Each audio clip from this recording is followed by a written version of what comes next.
Are you a data analyst looking to land your dream job? Crafting a standout resume is key. Here are the top 5 tips for writing a data analyst resume that will catch the eye of recruiters. Before sending out your resume, carefully read the job description and tailor your resume to fit the specific job requirements. Highlight your skills and experience that match the job requirements to show that you are a good fit for the position. Hiring managers are busy and don't have time to read through long and convoluted resumes.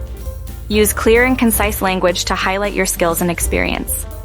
Avoid using technical terms that may not be understood by non-technical people. List your accomplishments using specific and measurable examples. This shows that you have a track record of success and can bring value to the company. Using bullet points makes your resume easier to read and allows hiring managers to quickly scan through your qualifications. Stick to a clean and professional design that is easy on the eyes. Also, make sure to proofread your resume. Following these tips, you can create data analyst resume that stands out from the competition and catches the attention of recruiters.